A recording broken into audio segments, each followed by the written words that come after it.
सपना एक देखोगे मुश्किलें हजार आएंगी लेकिन वो मंजर अलग ही होगा जब आपकी कामयाबी शोर मचाएगी। नमस्कार दोस्तों, आज की वीडियो में डिस्कस करेंगे हम 26 मई के करंट अफेयर पे। और आज की वीडियो में टोटल हम 12 करंट अफेयर पर चर्चा करेंगे और साथ में इनसे जुड़े जितने भी स्पेशल फैक्ट हैं जो कि एग्जाम में पूछे जाते हैं उन पर हम पूरी डिटेल में चर्चा करेंगे।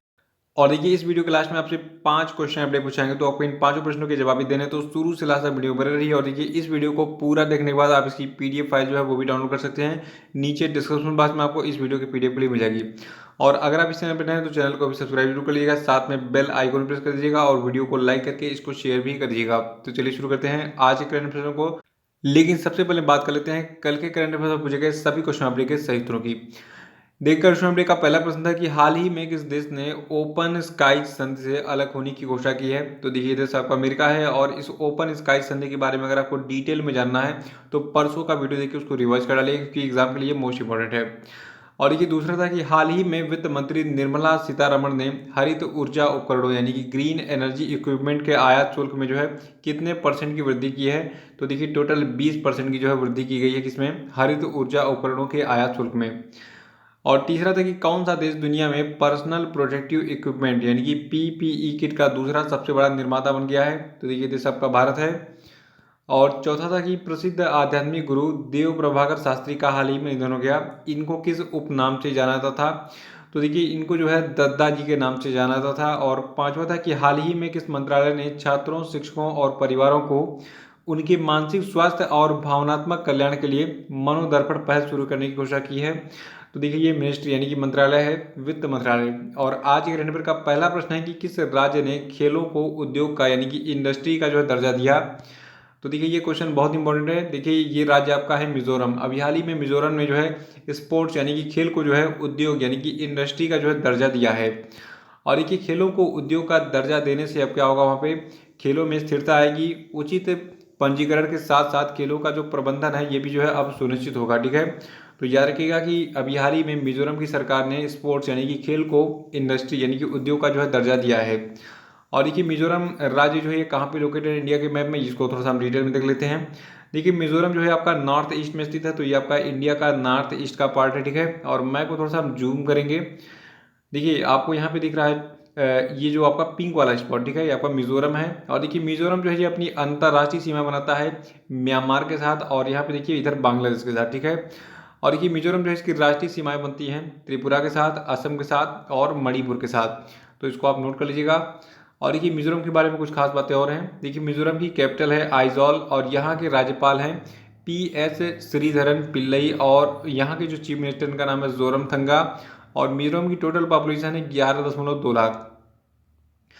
दूसरा प्रश्न है कि हाल ही में किस राज्य सरकार ने लॉकडाउन के कारण प्रभावित MSME क्षेत्रों को सहारा देने के लिए रीस्टार्ट पैकेज नाम से एक नया कार्यक्रम शुरू किया है।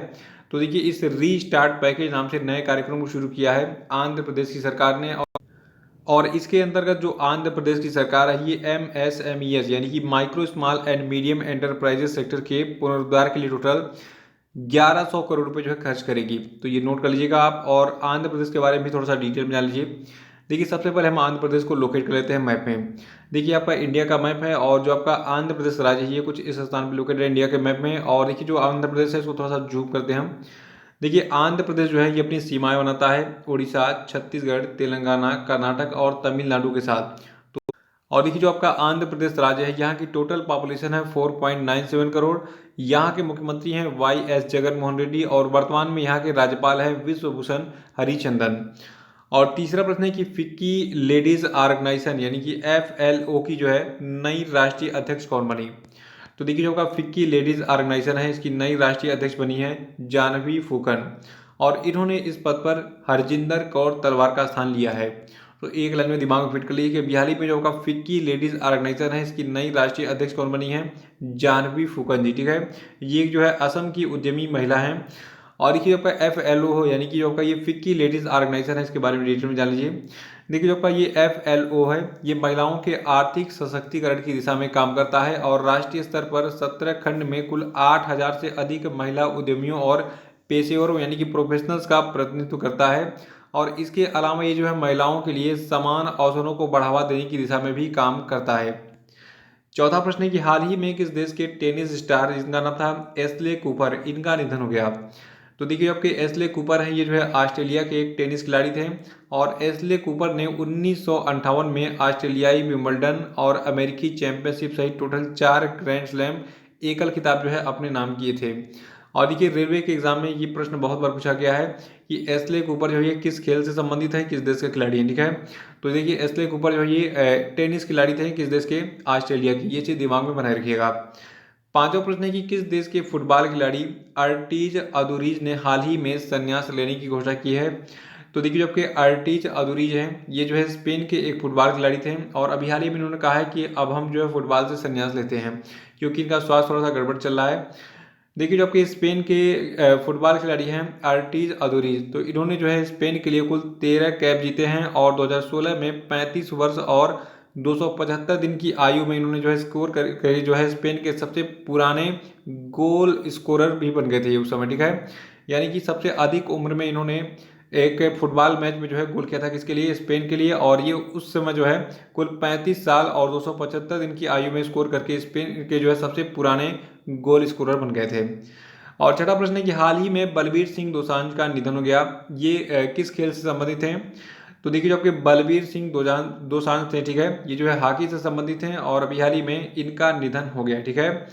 और देखिए जो कि ये बलबीर सिंह दोसांझ, इनके बारे में खास बात क्या है, देखिए ये जो है 3 बार ओलंपिक स्वर्ण पदक यानी कि लंदन ओलंपिक 1948, हेलसिंकी ओलंपिक 1952 और मेलबर्न ओलंपिक 1956 जीतने वाली भारतीय टीम का जो है हिस्सा थे। और ये सबसे खास बात क्या है, देखिए सबसे खास बात है कि जो आपका 1956 में जो आपका मेलबर्न ओलंपिक हुआ था, तो 1956 के ओलंपिक में ये भारतीय हॉकी टीम के कप्तान थे और इन्होंने फाइनल में पाकिस्तान को हराकर जो है स्वर्ण पदक दिलाया था भारत को, ठीक है। तो याद रखना है कि बलबीर सिंह दोसांझ जो है ये भारत के हॉकी खिलाड़ी थे और अभी हाल ही में इनका निधन हो गया है और इन्होंने जो है ओलंपिक में 3 बार भारत को स्वर्ण पदक दिलाया था। सातवां प्रश्न है कि हाल ही में किस टेली कम्युनिकेशन कंपनी ने यूनिसेफ के साथ मिलकर कोविड-19 से प्रभावित बच्चों और परिवारों की मदद के लिए समझौता किया है। तो देखिए ये टेली कम्युनिकेशन कंपनी आपकी है एयरटेल अफ्रीका, जो कि भारतीय एयरटेल कंपनी का जो है एक ब्रांच है, ठीक है। तो अभी हाल ही में एयरटेल अफ्रीका ने यूनिसेफ के साथ मिलकर जो है कोविड-19 के से प्रभावित बच्चों और परिवारों की मदद के लिए जो समझौता किया है। और ये सभी बच्चे कहाँ के हैं, परिवार कहाँ के हैं, देखिए ये सभी अफ्रीकन रीजन के परिवार और बच्चे हैं, इनकी मदद के लिए ये समझौता किया गया है, ठीक है। और देखिए इस साझेदारी से जो आपका उप सहारा अफ्रीका का 13 देश है, ठीक है, जाम्बिया, कांगो, नाइजीरिया, केमॉन और Kenya, Madagascar, Malawi, niger, Rwanda, Tanzania, Congo लोकतांत्रिक गणराज्य, युगांडा और चाड, ठीक है, यहाँ पर बच्चों और परिवारों को लाभ मिलेगा इस एयरटेल अफ्रीका और यूनिसेफ के समझौते के बाद। ये दोनों मिलकर जो है मदद करेंगे इस रीजन में। और देखिए आपका ये एयरटेल अफ्रीका है तो इसके मुख्य कार्यकारी अधिकारी हैं रघुनाथ मांडा और यूनिसेफ के वर्तमान में कार्यकारी निदेशक कौन है, हेनरिटा एशफोर। आठवां प्रश्न है कि प्रधानमंत्री मोदी ने हाल ही में चक्रवात प्रभावित ओडिशा के लिए कितने करोड़ रुपए के राहत पैकेज की घोषणा की है। तो देखिए ये राहत पैकेज आपका है 500 करोड़ रुपए का। देखिए अभी हाल ही में जो आपका ओडिशा राज्य है यहाँ पर जो है अम्फान तूफान से काफ़ी तबाही मची थी, तो अभी हाल ही में प्रधानमंत्री ने जो वहाँ पे हवाई सर्वेक्षण किया और उसके बाद पे जो है टोटल 500 करोड़ रुपए के आर्थिक मदद की घोषणा की। तो याद रखना कि प्रधानमंत्री मोदी ने अभी हाल ही में चक्रवात अम्फान प्रभावित ओडिशा के लिए जो है टोटल 500 करोड़ रुपए के जो है राहत पैकेज की घोषणा की है। और ओडिशा राज्य के बारे में डिटेल में जान लीजिए। देखिए आपका इंडिया का मैप है और ओडिशा कुछ इस स्थान पे लोकेटेड है। देखिए आपका बंगाल की खाड़ी है, ठीक है। तो बंगाल की खाड़ी के रीजन में मतलब इसके किनारे जितने भी राज्य हैं ये सभी जो है चक्रवाती तूफान की चपेट में आते रहते हैं। तो इन्हीं में से एक राज्य आपका ओडिशा भी है। ओडिशा में भी हाल ही में और बहुत भारी तबाही मची थी इस चक्रवाती तूफान अम्फान से। और साथ में देखिए पश्चिम बंगाल भी बगल में है, तो इन दोनों राज्यों में बहुत ज़्यादा तबाही हो गई है, ठीक है। तो बात करें अभी हम ओडिशा की। देखिए ओडिशा जो है ये अपनी भौगोलिक सीमा बनाता है पश्चिम बंगाल, झारखंड, छत्तीसगढ़ और फिर आंध्र प्रदेश के साथ। इसको आप नोट कर लीजिएगा। और ओडिशा की राजधानी भुवनेश्वर है। ओडिशा की पॉपुलेशन है 4.6 करोड़ और यहाँ के राज्यपाल हैं गणेशी लाल। मुख्यमंत्री यहाँ के हैं नवीन पटनायक। नवा प्रश्न है कि प्रधानमंत्री नरेंद्र मोदी ने चक्रवात प्रभावित बंगाल के लिए अभी हाल ही में कितने करोड़ रुपए के राहत पैकेज की घोषणा की है। तो देखिए प्रधानमंत्री मोदी ने अभी हाल ही में पश्चिम बंगाल का हवाई सर्वेक्षण किया और वहाँ पे फिर जो है जो आपका चक्रवाती तूफान आया था अम्फान, ठीक है। तो देखा वहाँ पे काफ़ी तबाही मची है। फिर इसके बाद इन्होंने कुल वहाँ के लिए यानी कि पश्चिम बंगाल के लिए कुल जो है 1000 करोड़ रुपए के जो है राहत पैकेज की घोषणा की। तो इसको आप नोट करिएगा, ये अमाउंट एग्जाम में पूछा जाएगा। और 10वां प्रश्न है कि हाल ही में किस राज्य के पूर्व स्वास्थ्य मंत्री तथा वित्त मंत्री राजेंद्र प्रसाद सिंह का गुरुग्राम के एक अस्पताल में निधन हो गया। तो देखिए ये राज्य आपका झारखंड है। झारखंड की राज्य सरकार में पूर्व स्वास्थ्य मंत्री और वित्त मंत्री के रूप में काम कर चुके हैं कौन? राजेंद्र प्रसाद। और अभी हाल ही में इनका जो है गुड़गांव यानी कि गुरुग्राम में एक अस्पताल में निधन हो गया। देखिए जो अब आपका झारखंड राज्य जो है सन 2000 के पहले, ठीक है, जब बिहार से ये अलग नहीं हुआ था तो उस समय ये बिहार राज्य में भी जो है ये मंत्री पद पर काम कर चुके हैं। ये जो है बिहार में 2 बार जो है मंत्री रह चुके थे। और इसके पहले जब आपकी मतलब इस डिवाइडेशन के बाद जब हेमंत सोरेन की सरकार बनी थी, इससे पहले वाली सरकार में, ठीक है, तो ये उस समय जो है ये ऊर्जा, स्वास्थ्य और वित्त और संसदीय कार्य मंत्री भी जो है रह चुके थे। 11वां प्रश्न है कि विश्व कछुआ दिवस यानी कि वर्ल्ड टर्टल डे जो है ये किस दिन मनाया जाता है? तो देखिए जो आपका विश्व कछुआ दिवस है ये 23 मई को हर साल मनाया जाता है। और हर साल 23 मई को अमेरिका के एक गैर लाभकारी संगठन अमेरिकन टर्टाइज रेस्क्यू के द्वारा ये वर्ल्ड टर्टल डे यानी कि विश्व कछुआ दिवस है मनाया जाता है। और देखिए जो आपका ये विश्व कछुआ दिवस है इस दिन को पहली बार मनाया गया था वर्ष सन 2000 में। 12वां प्रश्न है कि international day to end obstructive fistula जो है ये कब मनाता है? तो देखिए इस दिवस को मनाता है 23 मई को। और 2020 का जो आपका ये international day to end obstructive fistula है, तो देखिए इसकी थीम रखी गई है end gender equality, end health inequalities end end fistula now.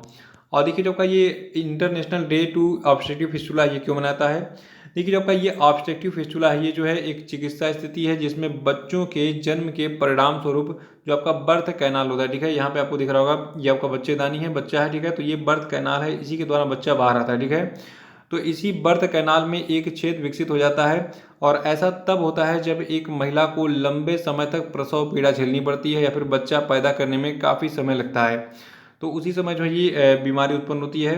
तो इसलिए इसके बारे में जागरूकता फैलाने के लिए जो है ये international day to end obstructive fistula जो है मनाया था, ठीक है। तो ये चीज़ आप नोट कर लीजिएगा। तो ये थे आपके आज के सभी महत्वपूर्ण करंट अफेयर। और अब हम बात कर लेते हैं आज के सभी क्वेश्चन अपडेट पे। देखिए आज क्वेश्चन अपडेट का पहला प्रश्न है आपके लिए कि हाल ही में किस भारतीय अर्थशास्त्री को वर्ल्ड बैंक ने दक्षिण एशिया में जलवायु परिवर्तन और आपदा प्रबंधन पर महत्वपूर्ण स्थिति के लिए नियुक्त किया है? इनका नाम बताइए।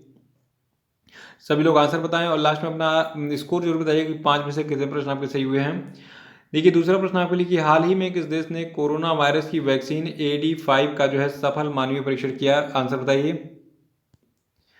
और तीसरा है कि हाल ही में किस देश में H1B वीजा से जुड़ा विधेयक पेश किया गया? आंसर बताइए। और जो ये H1B वीजा है, देखिए इसके बारे में एग्जाम में बहुत बार पूछा गया है और इसके बारे में मैंने आपको कल के वीडियो में डिटेल में बताया था, तो कल का वीडियो देखिए उसको रिवाइज कर डालिएगा। और चौथा था कि किस तिथि को अल्पसंख्यक मामलों के मंत्रालय की फ्लैगशिप पहल हुनर हाट का आयोजन किया जाएगा? आंसर बताइए। और पांचवा प्रश्न आपके लिए कि किस राज्य में प्रवासी मजदूरों के लिए दीदी किचन शुरू किया गया? उत्तर बताइए।